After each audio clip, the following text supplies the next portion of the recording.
If you've been following along with our program, you've already mastered the first step into solving a Rubik's Cube. If you haven't, recommend rewinding the tape and watching the first episode. Let's move on to the second phase, shall we? Phase 2.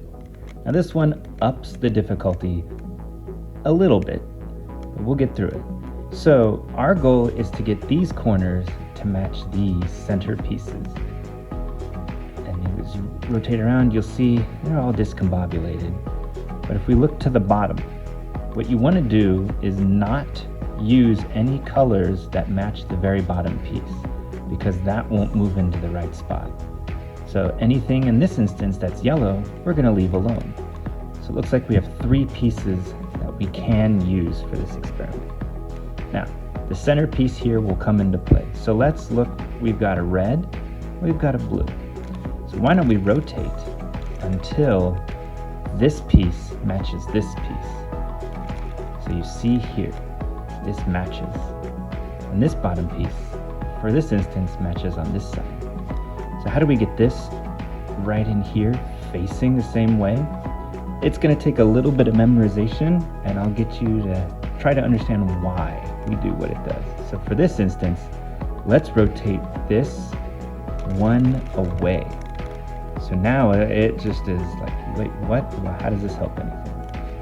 What we're going to do is we're going to move this down, we're going to move this back, and we're going to move this up.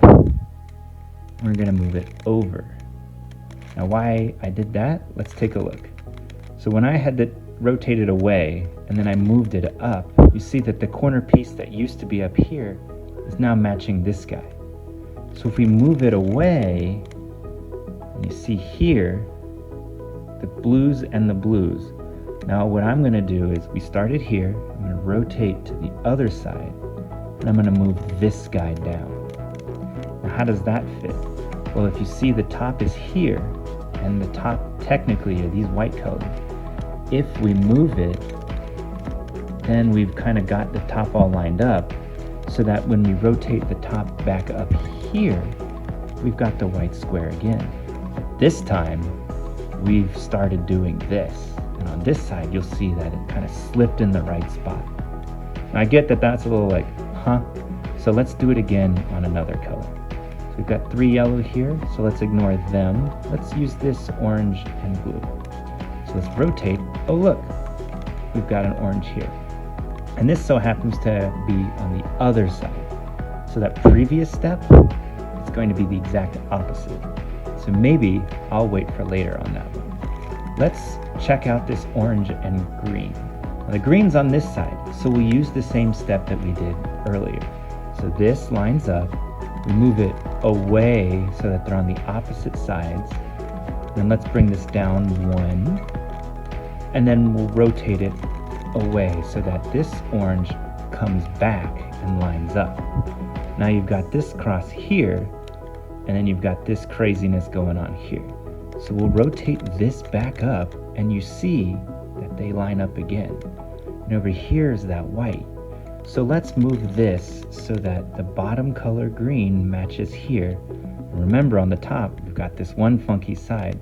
So let's move it down. And now you've got the white here and the 2 whites here.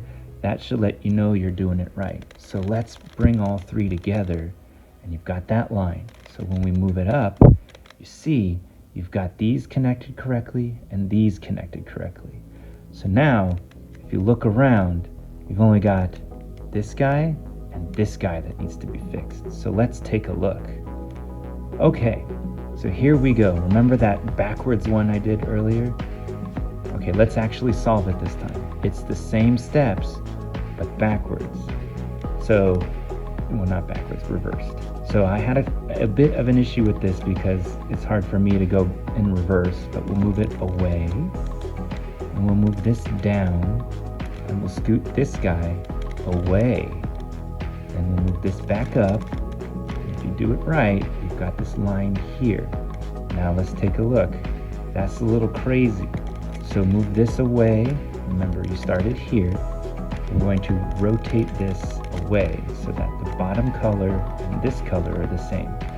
Now let's bring that row of white down, and then you've got this to match up. So let's rotate it back. Now you see those three. If we move it up, the whole side is there you go, and this side is there you go, and that side's there you go. So you've got 3 of the 4 sides of this layer down. Last one. Well, it looks like we've got blue already lined up and the orange on this side.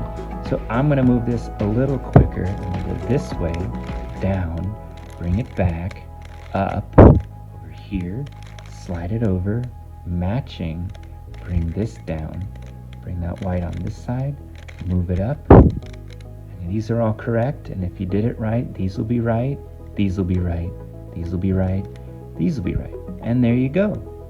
That's phase 2. So now you can string 2 together and get 60% of a cube completed. Do you feel it? You have 2/3 the power of a Rubik's Cube coursing through your veins right now. Why not ride that high and finish with the full cube on our next episode? Take a moment and let this also integrate into your DNA. Just a little bit further, and you'll know everything. It's dog.